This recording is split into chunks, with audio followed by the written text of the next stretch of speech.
Good evening, everyone. How is everyone tonight? Okay, good to see you all.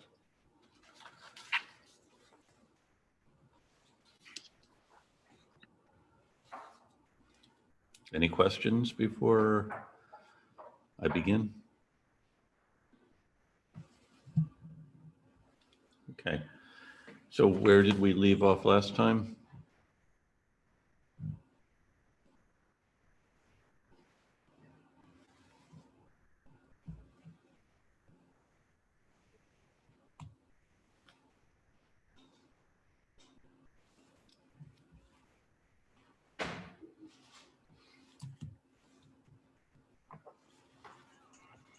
It's going to be one of those nights, is it? No one can remember. No one wants to say anything. I think we were They talking have ways of making you talk. Okay. I think we were talking about which states were ratifying the Constitution and which were not. Now I have my volume down too low, Lisette. I could also be talking too quietly. I think we were talking about which states were ratifying the Constitution and which weren't. The last thing I have written down is all the states ratify except for New York, Rhode Island, Virginia, and North Carolina. Okay, that's good. Let's see. I think the reason I couldn't hear you is I actually have my microphone on the wrong, I'm sorry. So we talked about ratifying the Constitution. That is good. And one second.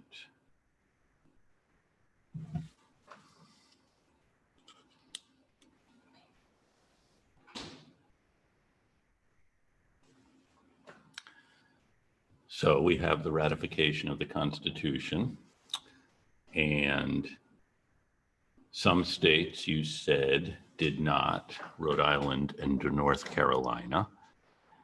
But with anything else, by the way, because that is enough for me to talk for the next couple of days. And I don't know if I'm starting at the wrong point, if I've already covered much of that, I would be wasting your time to go over it again.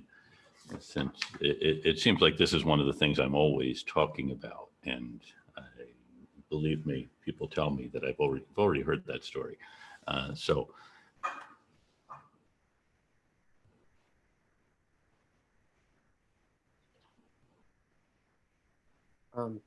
know you talked a bit about some of the parts of the Constitution addressing slavery. Specifically, I think there was something about the ban on the slave trade after 1808.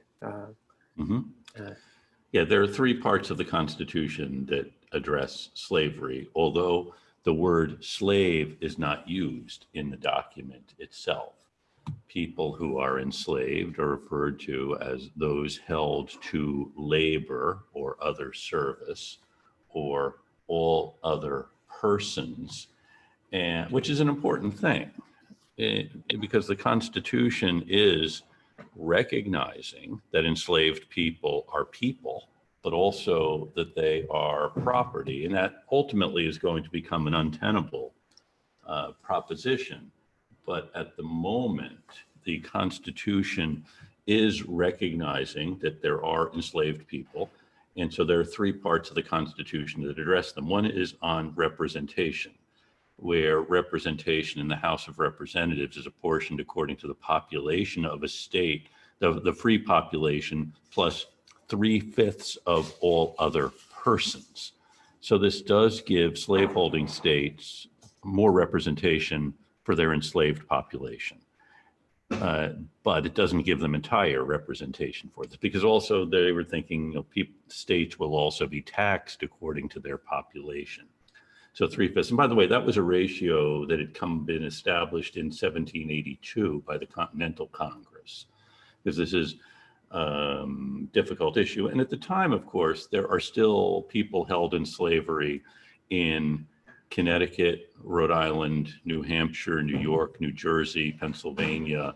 So all of the states that by 1820 will be free states still had enslaved people in them.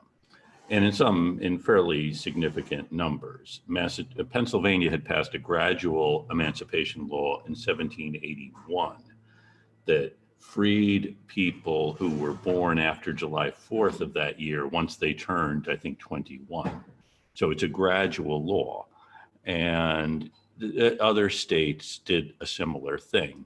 In fact, by the time of the Civil War, there still were people held in slavery in New Jersey. Most states, many of the states are adopting gradual emancipation at this time. Massachusetts is kind of an exception because in Massachusetts, it's actually a lawsuit brought by two different lawsuits, one brought by Quock Walker. Have I talked about this at all? The Quock Walker case, Elizabeth Freeman case? No, you never have. Okay, well, then this would be a good time to talk about this because this gets to the meaning of the famous words that all men are created equal. And here is the story. And this happened, there are two different cases that are quite similar and then happen at roughly the same time. And Quock Walker was held as a slave in Worcester County. And he is owned by someone. And as he is growing up, this guy who owns him says, you know, when you turn 21, I'll set you free. And then what do you think happens? The owner dies. And Quock Walker is inherited by someone else, a guy named Nathaniel Jennison. And Mr. Jennison, this is an ownership of Quock Walker. This is in the late 1770s, early 1780s. And Quock Walker is sent out to work every week and every Saturday when he goes to Mr. Jennison and delivers over to Mr. Jennison his wages because his labor belongs to Mr. Jennison. And one week, Quock Walker is thinking, well, why am I doing this? I thought I was going to be free when I was 21. I'm the one doing the work, not Jennison. So he just doesn't go to Jennison. Jennison comes and finds him. Walker, I think, had gone back to friends from his days living with the other owner.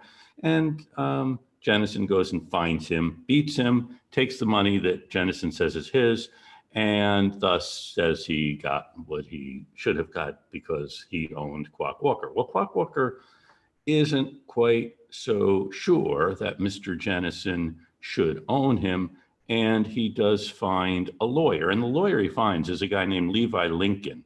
He's no relationship to the future Lincoln who will be president, but Levi Lincoln will become Attorney General of the United States 20 some odd years later. So this isn't some crank who has a law degree out in Worcester.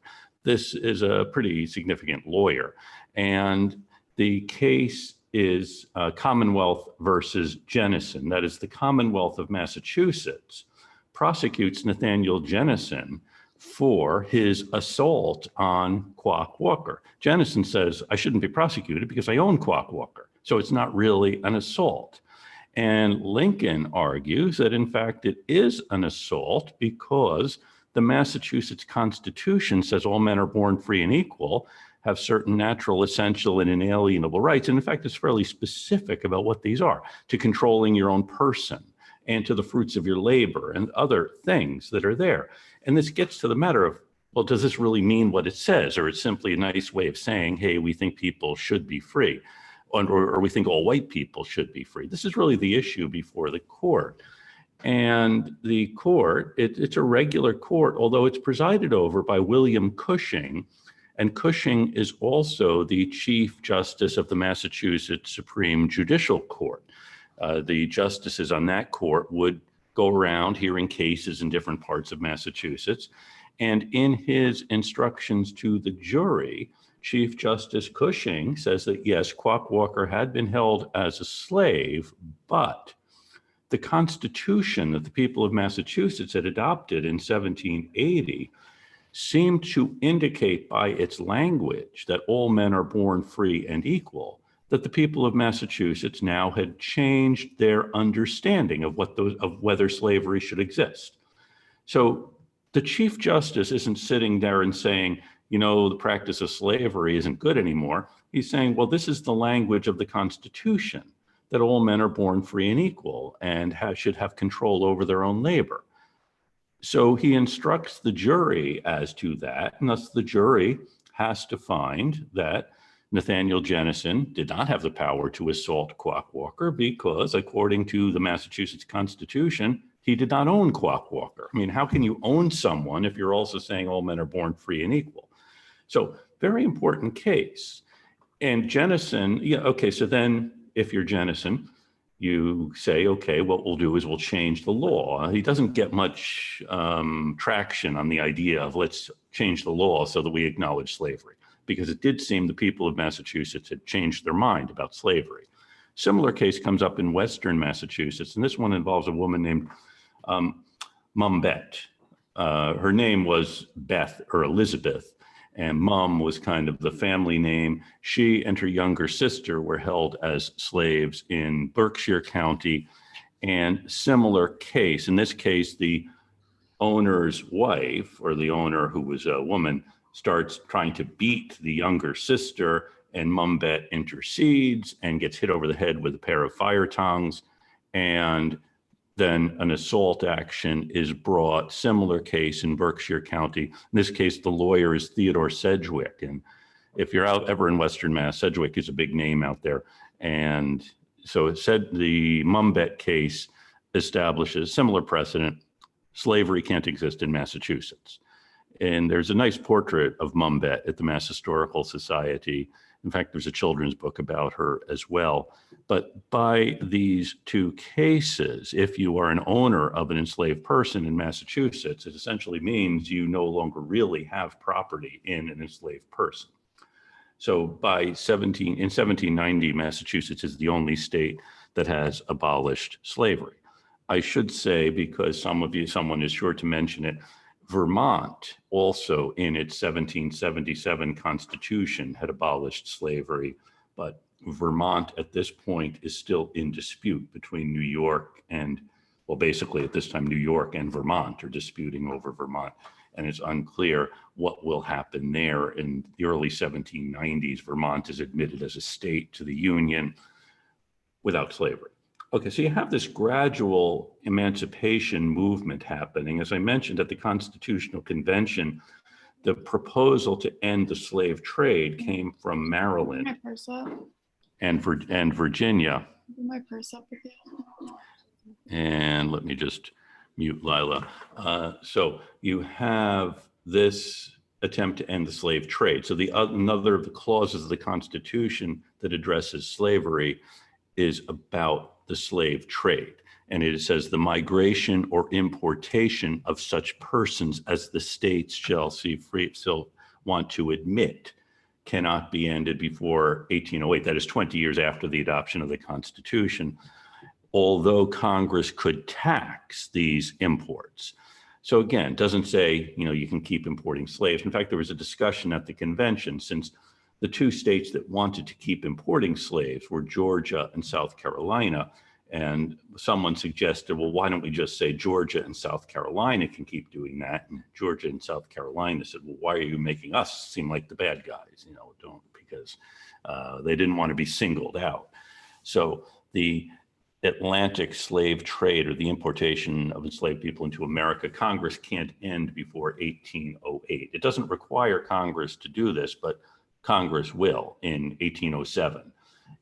The other clause says that a person held to service or labor in one state escaping into another won't be discharged from the labor, but instead will be delivered up.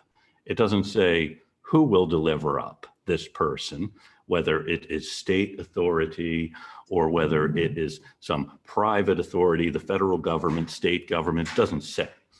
This is the Fugitive Slave Clause, as it will be known. In 1793, Congress passes a law to ensure or to help with the delivering up of such persons. And in 1850, as you're probably aware, Congress passes a stronger fugitive slave law, and that is going to provoke civil war. At this point, in the 1780s, you have a big discussion about the morality and ethics of slavery. And we find some of the states that are really deeply involved with slavery, like Virginia and Maryland, really questioning whether they should be, but also unsure what they can do about the institution. In the 1790s, Virginia discusses a gradual emancipation law. In fact, in the 1780s, a couple of Methodist ministers go to Virginia and try to get the state to adopt a gradual emancipation law, but it doesn't go anywhere. They go to people like George Washington and others and say it would be really helpful if you would say something, and they all say, well, no, we support you, but we really couldn't say anything publicly about this. And I think the guys from South Carolina and Georgia have something of the argument they make is we still require enslaved people to come and work, and Virginia doesn't. So what Virginia is trying to do isn't, get rid of a monstrous institution, but simply to sell slaves to us. Now, while we're on this subject, when the first Congress meets in 1789 and early 1790, it's meeting in New York, a group, there have been some anti-slavery societies launched. Just as the Methodists were involved in trying to end slavery, and the Quakers there's this religious movement, and there are a couple of anti-slavery societies formed in Pennsylvania. There's another in New York. And of course, there's a big anti-slavery movement beginning in England. And this is the time when Britain really dominates the international slave trade. And there's a big debate in Parliament and doesn't succeed. It takes about 20 years for Parliament to end Britain's role in the slave trade, which is quite a phenomenon since the slave trade and the sugar plantations of the West Indies were really the strengths of Britain's economy. Then you have this religious movement attacking the strengths of the economy, and that attack ultimately succeeds in England. Similar attack happening here in America. And in February of 1790, the Pennsylvania Society for the Abolition of Slavery presents a series of petitions to Congress, calling on Congress to end the slave trade and begin to mitigate the institution of slavery itself. And this provokes a debate in Congress about whether Congress has the power to do this and whether it should do anything if it does. And a congressman from Georgia, a senator from Georgia named James Jackson, gives a speech in Congress which doesn't only defend the institution of slavery, it says slavery is actually a good thing. And this is quite a change, because you'll see people who depend on the institution of slavery saying, we think it's a bad thing, but there's really nothing we can do about it. And this had been some of the justification for not doing anything about it, because what can we do about it?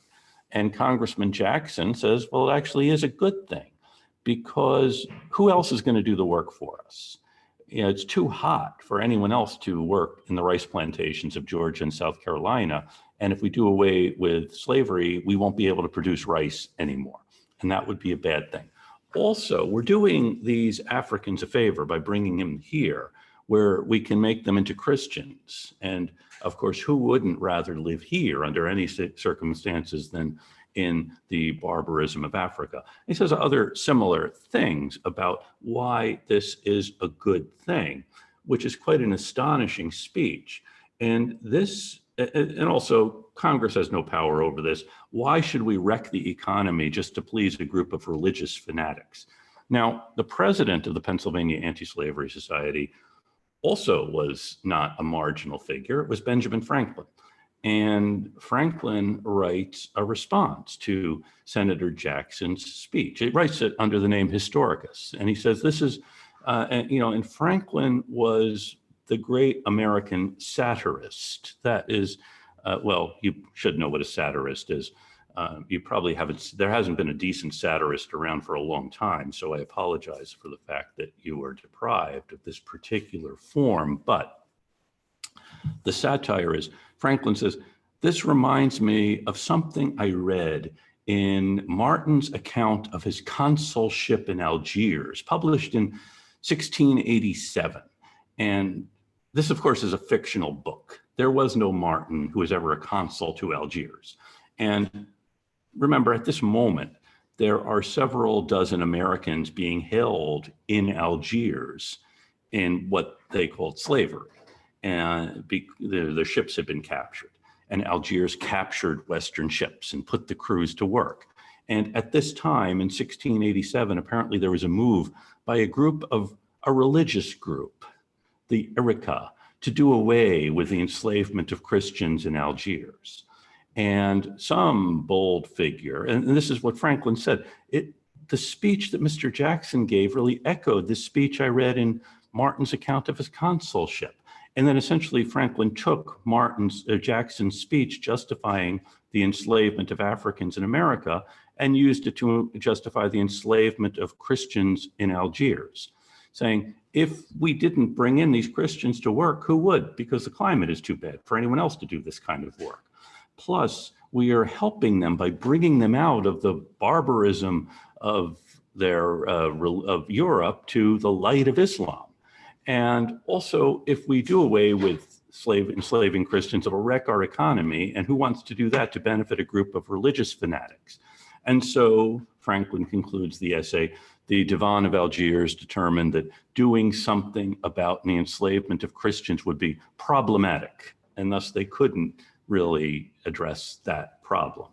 It's Franklin's last published essay, actually, this mocking of the justification for the slave trade and for slavery.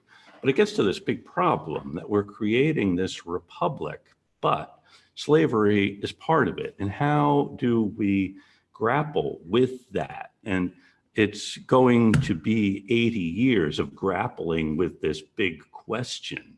In fact, in 1773, Samuel Johnson, the British man of letters, had written a pamphlet called Taxation Without Representation is No Tyranny. And he says, how is it we hear the loudest yelps for liberty from the drivers of Negroes? It's this contradiction that you see inherent here. And some of these characters see this contradiction, Franklin and others, and there's a beginning of a movement. It doesn't.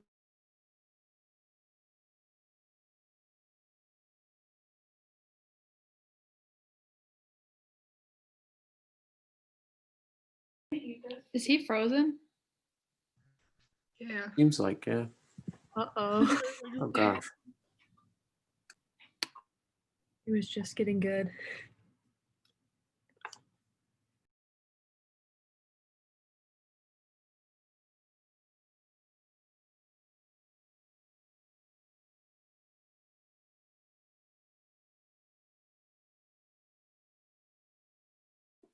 Do we think he knows he's frozen? Should someone email him? I feel like we should. Maybe write it in the chat or something. Oh, he's gone. Oh gosh. Again. Not again. Oh. You can make it back in. Everybody keep their email open. Oh my god. Second time this semester. Hopefully he'll do what he did last time, which is just end class. I hope so. Except he didn't tell us that stuff. Like, hopefully he emails us. Couldn't he not get back in last time? Couldn't get back in. Yeah, he So couldn't. he either has to like end class or have us all go to a new link that he sends out. I emailed him last time when we like couldn't get in, and he couldn't get back in, and he emailed me like a long time later saying, yeah, it was just his Wi-Fi. He like needs to get it fixed. Yeah. Mhm. The poor guy. Mm.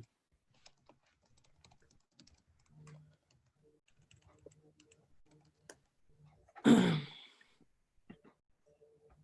feel so bad. I'm pay attention, but I'm like half listening at this point because if it's not in the final paper or if it's not going for my podcast, I'm kind of like I only take notes at like the last 10 minutes. So when he's like, "All right, what did we talk about last time?" I'll be like, "This is what we talked about at the end." Mm-hmm. Like I just bought my friend a Christmas gift during the class. Pulled out my credit card and everything to pay. Multitasking. Multitasking. multitasking. We're talking about slavery. It's good. I always take notes, like thinking it's gonna be something useful, and it's like the least useful stuff from class, and I miss all the actually important stuff.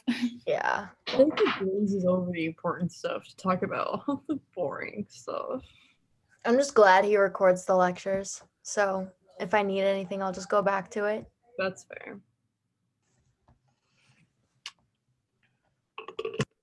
It's not that it's a bad class. It's just like sometimes it's hard for like an entire hour just sitting and taking notes. Oh, different teacher. I got an email. I got excited. I thought it was from him. I've emailed him.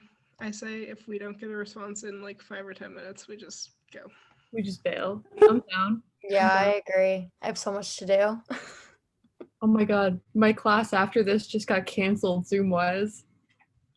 I'm having a good day. What the hell? Lucky. Go with it. Oh. I think it's just that time of the semester. Yeah, It's like 2 right days before break. Yeah, you Everyone's got like, oh, whatever. Yeah, I'm just watching a movie in one of my classes tomorrow.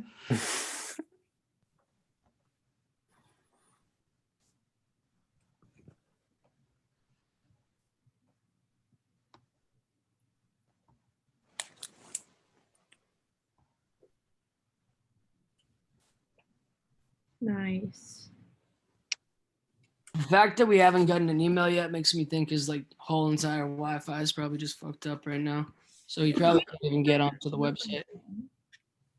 He's usually like responsive. Like what? Like I emailed him a while back. Oh, he's back. Oh, yeah. Where's he? Perfect. Okay. He's over there. Yay. Oh, my apologies.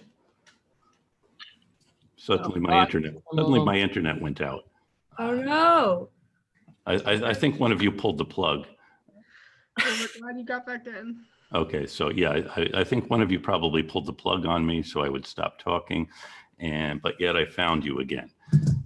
Okay, so anyway, big debate going on over slavery. So thank you for asking, James. It is one of the big issues.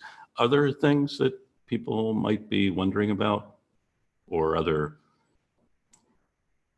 Okay, so suffice it to say then that after the Constitution is ratified, you do have elections for a federal government, elections for Congress, and the Congress convenes in March of 1789 in New York, which is where the old Congress had been meeting, and it creates the federal government. Now, James Madison is elected to Congress from Virginia, and he does most of the heavy lifting in the Congress. And the Congress creates executive departments, a department of the Treasury, because remember, that's the big thing they have to figure out, or finances, a Department of State. It's a department with kind of limited responsibilities, because there's a big debate about whether there should be there had been a Ministry of Foreign Affairs. So they recognize you need to have a Ministry of Foreign Affairs, but instead of calling these ministries, they call them departments, because the Constitution talks about departments,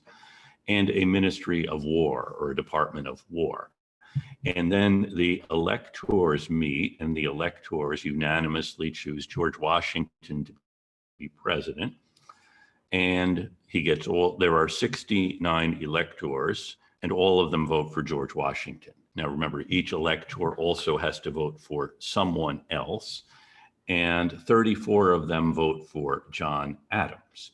There had been kind of an understanding that Adams would be vice president. He had been the American minister to London. He is someone, of course, who has been around a lot, now has experience abroad. So it's thought and he's also a New Englander. Washington is a Virginian. So it's thought there will be a balance here. But Alexander Hamilton is really the political maneuverer.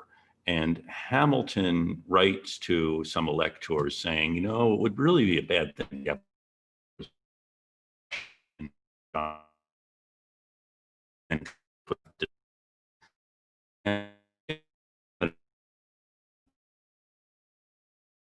Professor Allison, your Wi-Fi seems to be having issues again. It's having issues again. I'm sorry. And this is really interesting what I'm talking about too. Yeah, it says my internet connection is unstable. let me see. I don't know what I, Working better now. You were just frozen. okay, good. Okay, so anyway, first federal, Adams can count. He sees that, Hamilton only had to write to one elector and say, vote for someone other than John Adams. But he writes to about half of them. And so John Adams only gets 34 votes. He becomes vice president. The vice president presides over the Senate. And that's essentially all Adams has to do as vice president. And then Washington arrives in April, and on the 30th of April, takes the oath of office to be president. And then he appoints as his cabinet. By the way, they don't call them a cabinet yet. These are the executive officers. By the way, this is a long, interesting, complicated story, and I know there are a lot of other long and complicated, maybe even more interesting stories I could be telling you, but I'll stick with this one for the moment. Since I think Lizette asked, it seems like days ago, you said, yeah, something about the Constitution being ratified. You didn't even remember that. And so Washington appoints Alexander Hamilton to be the Secretary of the Treasury. And he appoints Thomas Jefferson to be the Secretary of State. Now, the problem with Jefferson as Secretary of State is he is still in France, and Jefferson is coming home on leave, and Jefferson's expectation is once he is done with whatever he needs to do here, he will go back to France because he really seems to like it there.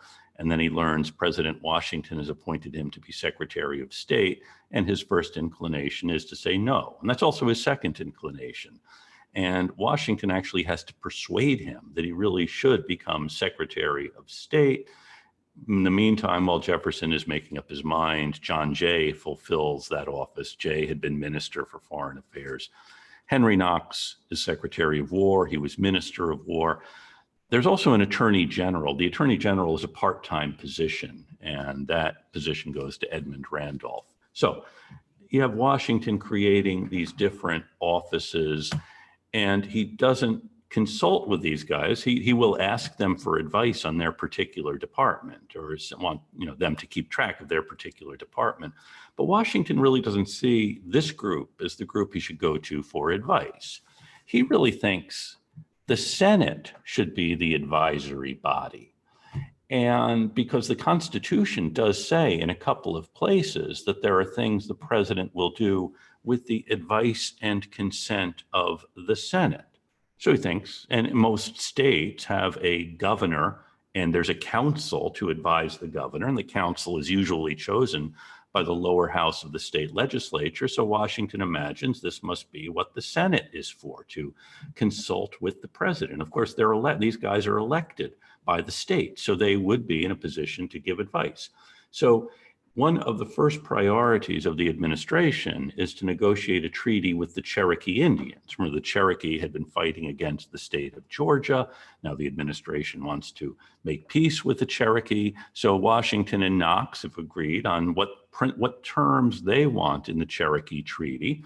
And so before it is negotiated, President Washington goes to the Senate along with Secretary Knox, and he comes into the Senate with the permission of the senators, and he stands at the dais, and he says, gentlemen, we are preparing to negotiate a treaty with the Cherokee Nation, and these are the terms we are going to propose. Here is Article 1, and he reads Article 1 of the Cherokee Treaty, and he looks at the senators and says, do you advise and consent? That's the phrase the Constitution used, with the advice and consent of the Senate. The president will make treaties. And the senators sit there looking rather dumbfounded. And then he reads the next one, and looks up, says, do you advise and consent? And it's getting a little awkward. And someone finally, Washington is an imposing figure. And the senators are also, well, they think they are pretty imposing figures too. And they realize that if the president says this is what we want, and they agree to it, but then they change their minds, this is the first we've heard about it. So someone raises his hand and says, Mr. President, if you put that in writing, we can deliberate and we can get back to you on it. And Washington just thinks that's a colossal waste of time, because he's here, right? He and Knox are here now, and he wants to hear from them. And he thought this was supposed to be their role. And this is one of the episodes where Washington loses his temper. He says, "This defeats every purpose of my coming here." And he throws the treaty to the floor and he storms out. And that's the last time he's going to ask the Senate for their advice and consent. And then his next issue, well, that leaves Washington not knowing to whom he could turn for advice.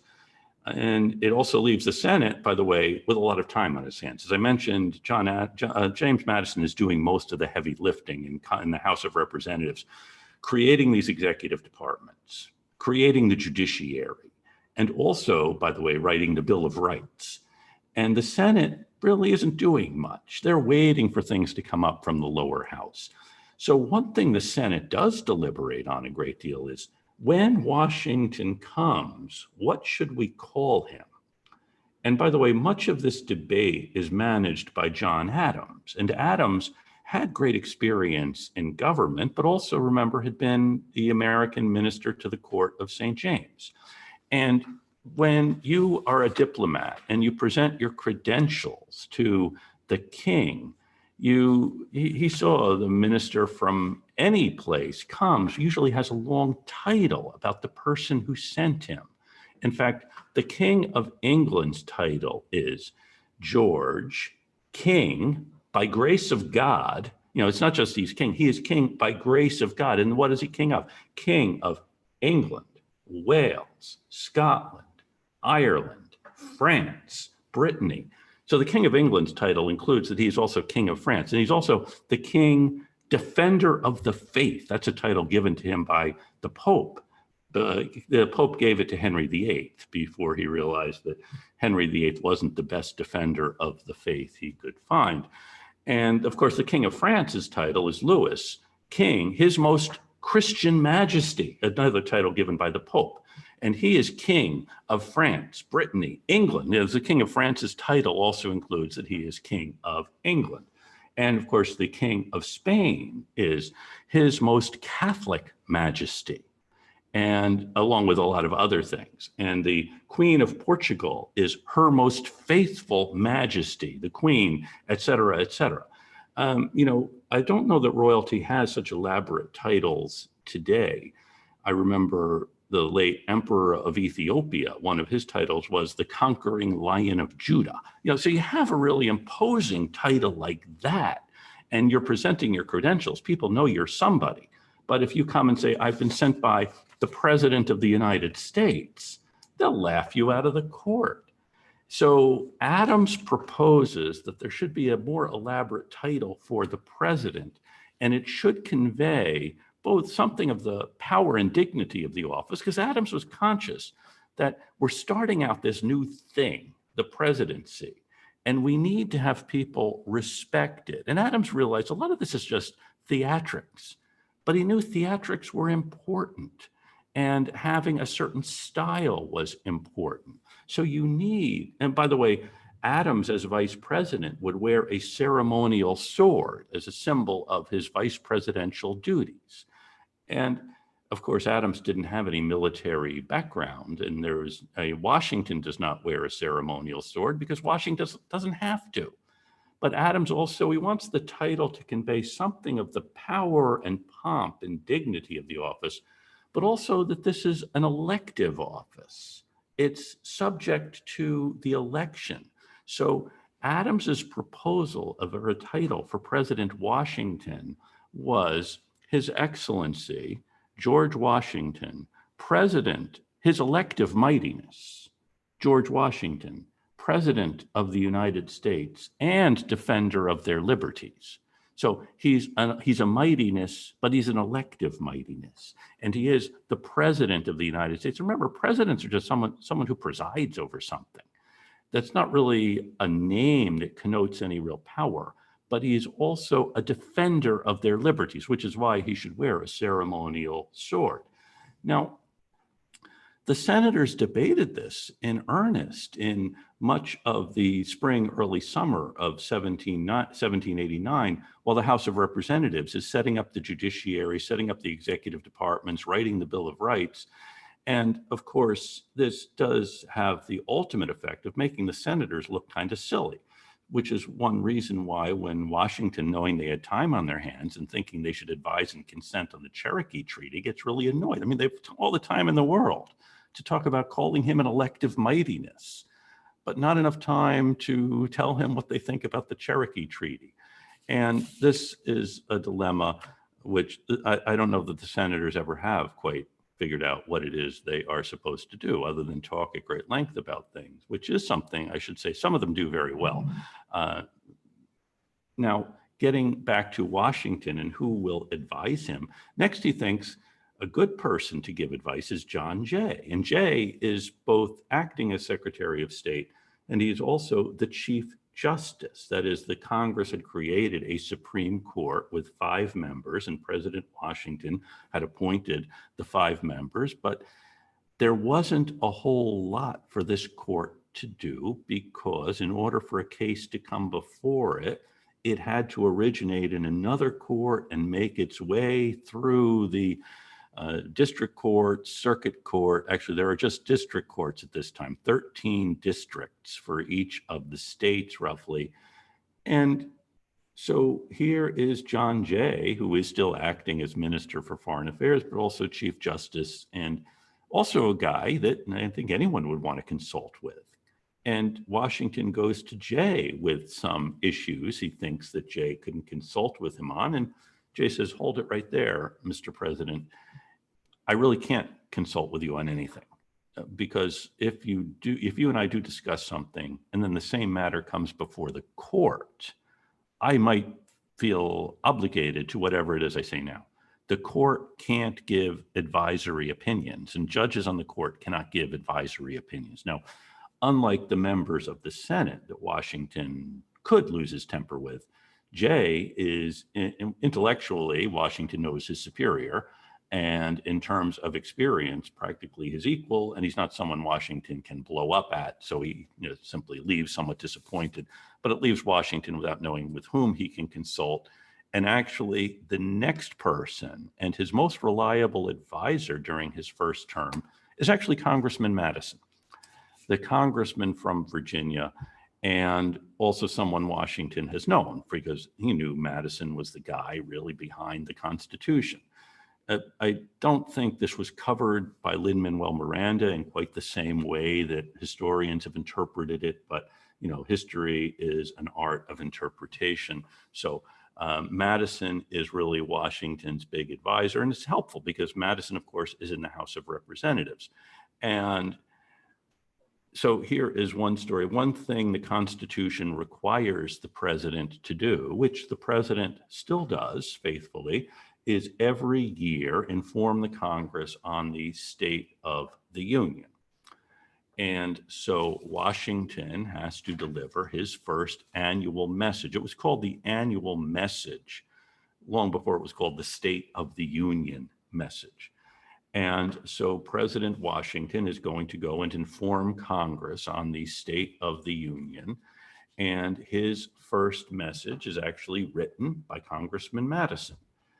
Now, Washington had asked the different department heads to give him their report so he could inform Congress. And so Madison drafts this into an annual message. And then after Washington has delivered it, both houses, the Senate and the House, adjourn to their separate meeting places, and they discuss how to respond to the president's message. And in the Senate, there is first, there had been a big discussion about this. The president is coming to address us. Should he have a special chair to sit in while he is here? And should it maybe be elevated? I mean, it could be awkward if he's just standing there waiting to be introduced. Should there be a chair for the president? As if you've ever been to an Anglican church, they have a special chair for the bishop if he ever shows up. And if you've ever been to the Houses of Parliament, there is a special chair for the monarch if she ever shows up. So the thinking is this chair will serve the same function. By the way, do you think it's a good idea to have a special chair for the president in the Congress? Well, it's almost like having a throne, isn't it? Okay, I can see that. Would anyone object, though, to having a throne for the president? I mean, we want him to be an elective mightiness, and simply saying, hey, why don't you sit over there while I introduce you seems relatively informal. It's not establishing the dignity of the government that we want. And it does lead to that question, are we setting this guy up to be a king? And so big debate over this. And they ultimately decide, no, not a special chair for the president. And also, he's not going to be his elective mightiness. They settle on the title, the President of the United States, as most presidents haven't needed that kind of a buildup that Adams thought that a president should have. And then in terms of what we say in response, the Senate and the House adjourn to their separate chambers. And by the way, the House's response, by the way, there's still kind of a tradition of this. After the president gives the State of the Union message, the other party typically has someone else somewhere say what they think. And it's a similar, but not quite the same, because here you have Congress officially responding. And it was relatively easy for the House. They had to draft a response. The delegation from the House went and read their response to President Washington. And the response actually was written. Anyone know who wrote the House's response to President Washington's message? Okay, narrow it down. It's going to be a member of the House of Representatives. Does anyone remember who wrote Washington's message? Is it Madison, right? It was Madison. So who do you think wrote the House's response to Washington's message? Madison? It was Madison. Now, Washington also knew the delegation from the House was coming to respond to his message. He needed someone to write his response to the House's message. Any guesses who wrote Washington's response to the House's message? If you guessed James Madison, you would be right. Now, I don't know why one of you doesn't write a rap musical about Madison, but that's, I guess, a subject for another day. Now, the Senate doesn't have James Madison, so it takes them a long time just to figure out how to begin. And they're hung up on what they should say in beginning. Thank you for your speech. Seems so. Someone says, how about thanking the president for his most glorious speech? Anything wrong with that?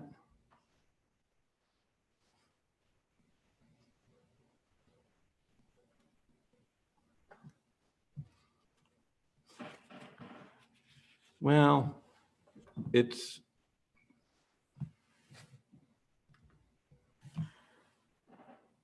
are they suggesting that the president, I mean, the king gives glorious speeches. The king is someone you build up with phrases like this. And so they decide, they do call it that. But then the big thing that happens here is the Senate comes off looking really silly in this entire year, I'm sorry to say. They also have a big debate about how much they should be paid. And it's this kind of thing, I think, that would give any political body a bad reputation. Anyway, I'm just giving you the show here as, and Adams realized, by the way, that all of this, he said, all of this, what you call the president, what you call his speech, should there be a throne? He said, it's all nonsense to philosophers, but so is any kind of government, whatever. And over all of this is hanging something else, because in Europe, there is a big argument going on about the nature of government itself, just as there has been an argument here. And so just about everything that happens in America has overshadowing it the French Revolution. And I'll get back, well, it's going to have to be after Thanksgiving, to what happens politically at home. I was going to talk about the Indians in the Pacific Northwest, I'm sorry, in the Ohio Territory, and Little Turtle, who is a leader of the Miami and defeats two armies that the Americans send against him in the early 1790s. But here, one of the big things happening, of course, is a revolution in France. And the French Revolution begins really in the late 1780s. And then for the next 20 years, it's going to be consuming Europe. And for the Americans, this is, it's going to be a challenge because the French were our allies during the war.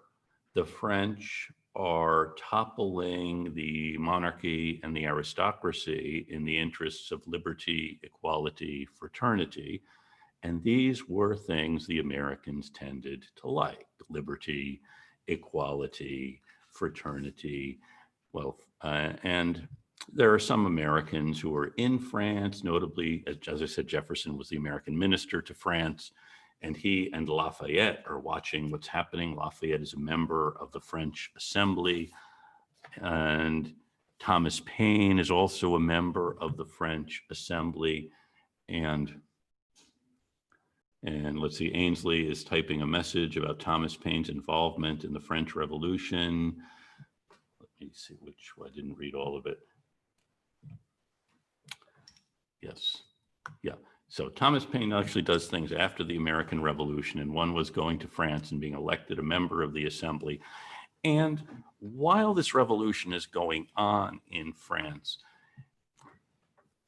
there is in England, one of the English statesmen, Edmund Burke, and Burke had been a big supporter of the American cause during the war. And Burke writes a treatise on the French Revolution in which he says the French are really heading for disaster. It's one thing for the Americans who had an understanding of self-government and an understanding of republican systems to create a new government. It's something else for the French, who've had no experience with this. They've always had a monarchy. They've always had an aristocracy. The church has always been very strong in France. And if you simply abolish the only government you have and create something new, democratic, it's going to be disastrous. Yeah, the French could reform their system, which was what Lafayette and Jefferson were proposing, creating a constitutional monarchy. But by eliminating the monarchy and eliminating the aristocracy, they're actually eliminating the entire social order. And governments have to be based somehow in a social order. And so Burke writes this pamphlet saying the French are headed for big trouble. Well, of course, if you're a believer in liberty, equality, fraternity, you would take umbrage at that, as well as the idea that Edmund Burke can tell the French what kind of government they can have. And Thomas Paine, as a member of the French Assembly, writes the response to Burke, which is called A Vindication of the Rights of Man, and saying that the French can choose whatever kind of government they want, whether Edmund Burke likes it or not. So you have these two different ideas here. Now, here in America, there's a similar kind of thought process is going on. One American who has time on his hands and also is thinking about what's happening in France is John Adams. And Adams, remember, the Senate is not going to consult with Washington. When they do debate anything, it's what we should call the president, how much we should be paid. And Washington, by the way, never thinks I should consult with John Adams about anything, because Washington sees Adams is actually a member of the legislative branch. He's a presiding officer over one branch, and it would be improper for me to have a direct consultation with the head of the other branch as kind of on policy matters. So Washington, and it might also have been personalities too, keeps Adams at more than arm's length. So here John Adams has time on his hands, and when he has time on his hands, he writes a lot. And he starts writing a series of essays on a 14th century Italian historian named Davila. And Davila had written a treatise on the revolution or civil wars that had happened in France in the previous century. And what had happened back then, according to Davila, was you had a civil war in France that toppled the old regime in certain parts of France. And initially, there was a period of, less autocratic rule. But then that devolves into anarchy. And then since you can never have anarchy last for very long, it culminated in a military dictatorship. So Adams is writing his Discourses on Davila, saying, back in France, 400 years ago, they tried something similar. They did away with the only government they knew, and then they overthrew it. There was a period of anarchy, and ultimately there was a military dictatorship. So probably the same thing is going to happen now. Well, the newspapers that were printing Adams's essays about the 13th century France have large mobs attack them because they don't like to see the French Revolution being attacked by this guy who wants to call the president his elective mightiness. And by the way, people started calling John Adams the Duke of Braintree, and thinking the reason he wanted a throne in Congress is because he wanted to establish a monarchy here. And now he is saying the French can't abolish their monarchy because it's going to lead to military dictatorship. So newspapers stop printing Adams's essays because they don't want to have their presses broken up by people who believe in liberty, equality, fraternity. It's the kind of public pressure you see can have this effect. So you have, John Adams pretty much silenced by the mob until, Thomas Paine's pamphlet, The Rights of Man, arrives in America. Actually, the first copy of it, arrives in the possession of the clerk of the House of Representatives. And the clerk of the House of Representatives happens to be, one way you get to be clerk of the House is you're appointed by the House, and he is someone James Madison knew. So Madison appointed this fellow clerk of the House, and he has a copy of The Rights of Man. Madison borrows it. Jefferson sees Madison reading it and says, oh, well, I'd like to read that too. And Madison says, well, once I'm done with it, I'll let you read it, but then I have to leave town. And Mr. Beckley, the clerk of the House, is supposed to send it to the printer. And so it's a long, convoluted story, as I think are most of the things I tell you do seem to be turned into long, convoluted stories. Anyway, John Beckley has the pamphlet. Beckley's supposed to turn it over to the printer. First, he loans the book, though, to James Madison. Then James Madison loans the book to Thomas Jefferson. And Madison tells Jefferson, when you're done with it, send it to the printer, a guy named Smith. By this time, the government has moved to Philadelphia. Okay. So Jefferson finishes the pamphlet and is going to send it to the printer. And it probably would be enough for most of us simply to send the pamphlet off to the printer and say, here it is. Jefferson writes a little note saying, Mr. Beckley loaned the pamphlet to Mr. Madison, who loaned it to me. Now I'm sending it to you. And that, again, would probably be more than enough explanation. But Jefferson is always someone who felt he needed to add a little more. So he writes, I'm glad to see it is going to be reprinted here, where it will go a long way toward correcting some of the political heresies which have lately arisen among us. And I am sure our countrymen will rally once again to the standard of common sense. Common Sense, of course, pen name of Thomas Paine. By the way, at this time, Thomas Paine is actually in jail in France because one thing that happens is the side he is on, the members are being arrested for not being radical enough. And he is almost guillotined, but is not. So you have this pamphlet now is in the hand of Mr. Smith, and Smith doesn't know Thomas Jefferson, the Secretary of State, the author of the Declaration of Independence. But remember, he is a printer and he knows something about selling books. And so when this American edition of The Rights of Man appears, it has a blurb from Thomas Jefferson. I am happy to see it will be reprinted here, where it will correct some of the political heresies which have lately sprung up among us. Who do you think he's talking about? Well, if you look at the pamphlet, you think he must be talking about John Adams. Remember, John Adams had been the Atlas of Independence, and now he's against the French Revolution. And now newspapers, which had stopped printing Adams's Discourses on Davila, start printing them side by side with The Rights of Man to show what are the particular heresies of Adams that Paine is correcting. So this, of course, is all very embarrassing for everybody. but it also does reveal a schism happening. Support for France, support for the idea of the rights of man versus support for an established order. And you're going to see each side here looking at the other and saying, if you are on the side of John Adams, you see all of this ending in destroying all established authority and military dictatorship. If you're on the side of Thomas Paine, Thomas Jefferson, James Madison, you're beginning to see what the other side really wants to do is establish a monarchical government. You saw other things happening. Hamilton had proposed a national bank, and the whole idea of having the president called his elective Mightiness.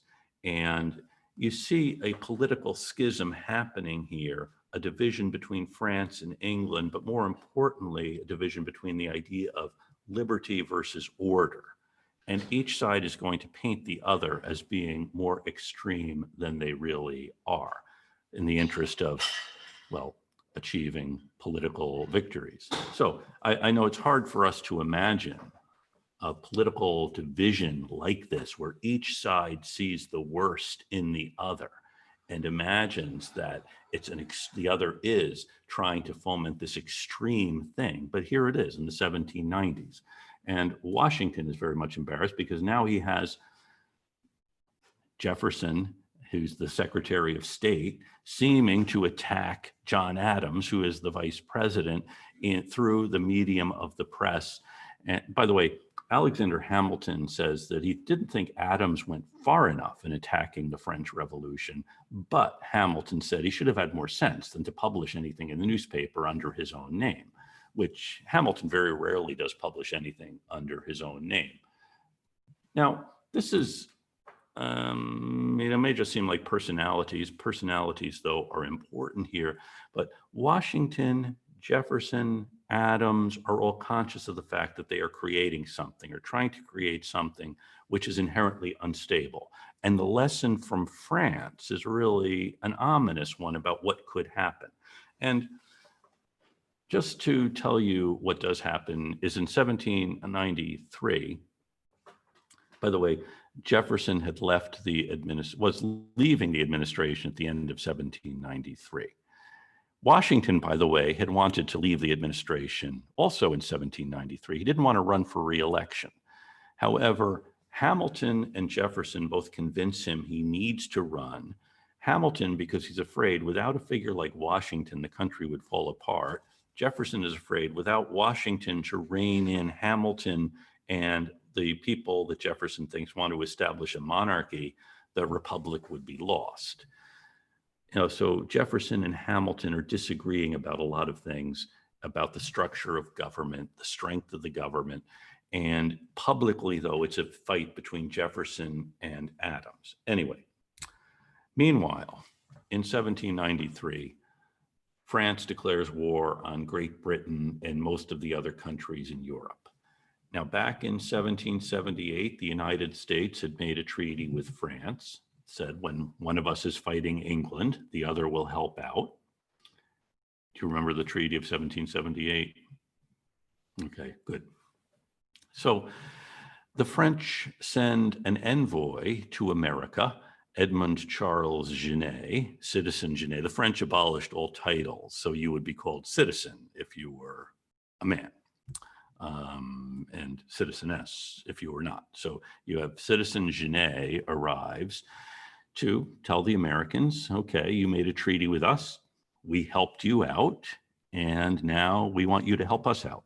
What we want to do is when a French ship attacks an English ship on the high seas and brings it as a prize, we want to be able to bring British prizes into American ports.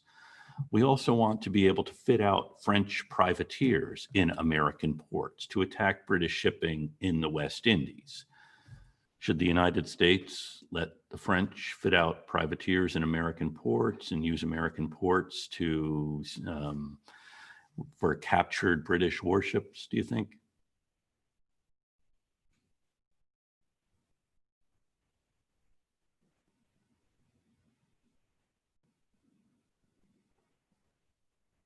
Don't don't all speak up at once. It is a tough question. Well, think about it as Citizen Genet arrives in Charleston, South Carolina, and he is greeted by tumultuous crowds. People love the French Revolution here. They love liberty, equality, fraternity. In fact, they're putting on liberty caps, raising liberty poles, wearing red, white, and blue. Men are wearing red, white, and blue cockades in their hats. Men would wear tri-cornered hats, and the cockade is a big ribboned thing. So you wear a different color signifying what side you're on. And if you're on the side of the French, you'll wear red, white, and blue. And by the way, if you are wearing your red, white, and blue cockade and you run into a bunch of guys who are wearing a black cockade or not wearing it, there might be trouble, and vice versa. There's a lot of fighting going on in streets over whether you support the French or whether you don't. And the French also had started debating societies, which Americans start creating, these debating clubs, and they call them Democratic Republican societies.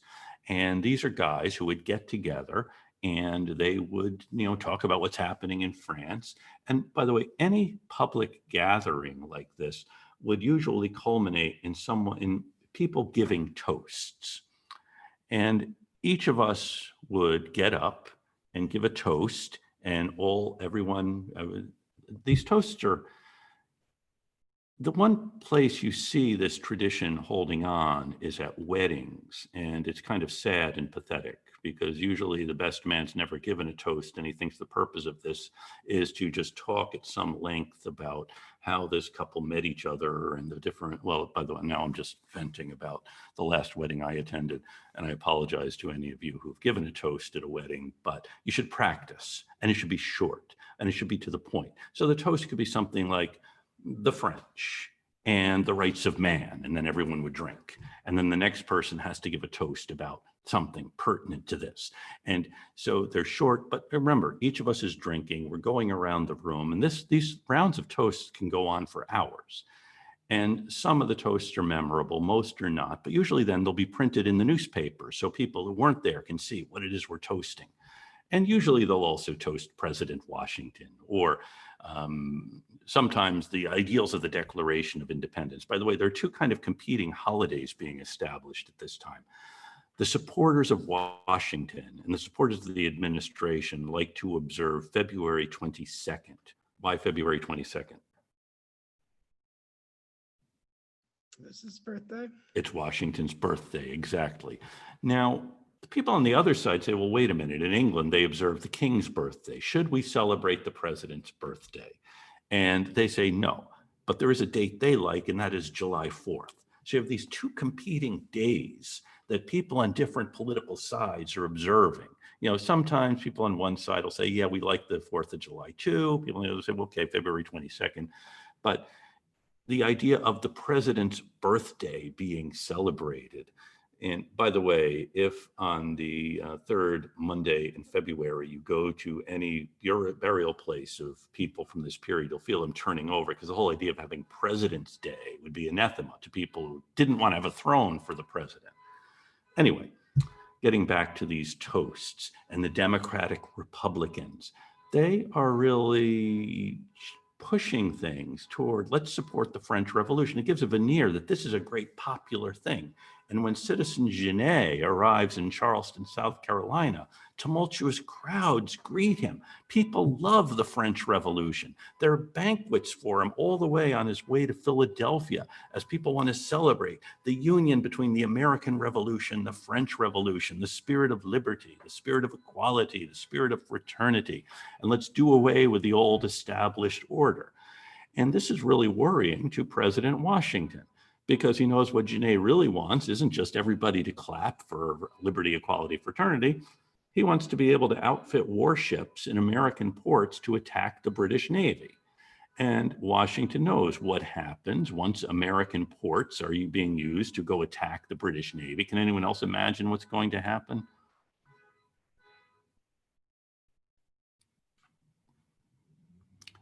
By the way, at this time, the British have the largest navy in the world. And if American ports are being used to fit out ships to go and attack the French, Washington knows the British will either, well, they may just start with simply blockading the American coast. But then also they could conceivably invade the United States. And that would be a very bad thing. On the other hand, there is this treaty with the French that will support them in case of a war. So this is a very big problem for President Washington, and he's getting conflicting advice from members of his administration. Secretary of State Jefferson tells him that, yeah, according to the treaty, we should support them, but Jefferson understands that the United States has nothing to gain by joining a war against England on behalf of the French. Secretary of the Treasury Hamilton says, we actually should support the British.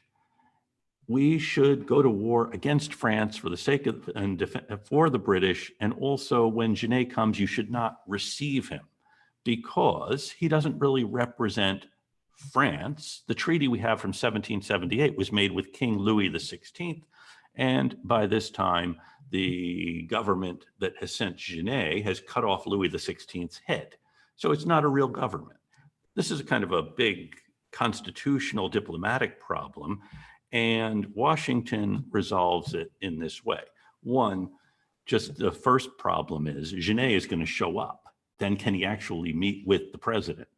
And Washington decides, on Jefferson's advice, yes, because the United States doesn't engage in relations with heads of state. Our relations are with the people of a country, and the people of a country can form whatever kind of a government they want. It's not up to us to say, we like the old government better, so we're not going to recognize you. And by the way, this becomes an American diplomatic tradition that lasts until 1917. So you have Citizen Genet arrives, but, and this is the big thing, the United States is not going to go to war on behalf of the French. President Washington declares neutrality in the war between France and England. We're not going to support either side. We're not going to let either side fit out privateers or use our ports. Now, this, of course, angers Genet, also angers a lot of these folks in the Democratic Republican societies who have been toasting the rights of man and our friends, the French. And quite honestly, some of them are anxious to get on a French privateer and go out and attack British ships. Who wouldn't? And so Washington declares neutrality. And what Genet does, now Genet has seen the American people really like me, and they really like the French. So he goes back to Charleston, South Carolina, and starts fitting out a privateer to go and attack the British. So what do you do now if you're President Washington? You have this guy in Charleston. The president has said, you can't fit out privateers. And he says, you know what? The American people disagree with you.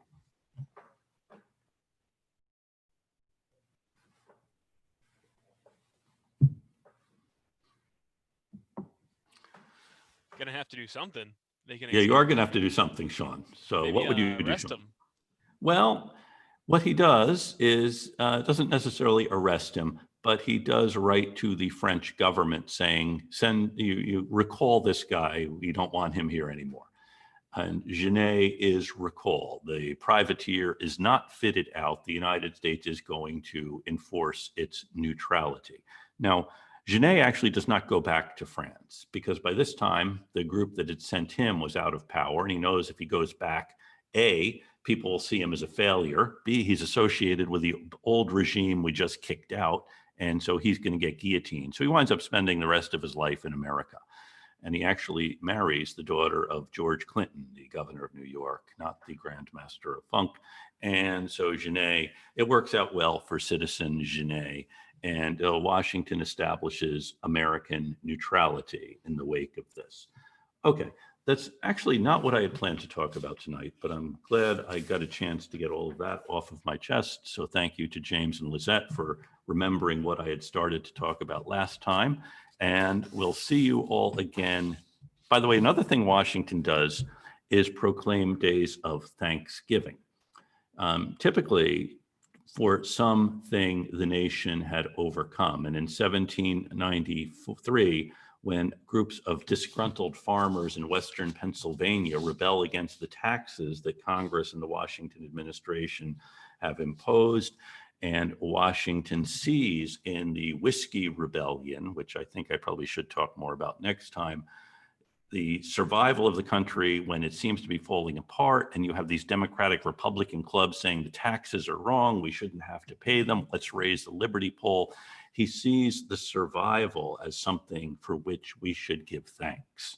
And so Washington does proclaim a day of thanksgiving because we have survived these great challenges to our national integrity. So let's think about that. Think about Washington and Thanksgiving, and which is a holiday he would have endorsed. He would not have endorsed President's Day, although if on February 22nd you want to raise a toast to George Washington, I certainly would not object. So I will see you all next week. Thank you. Take care. Thank you, Professor. Take care. You too. Thanks, Professor. Bye, Sean.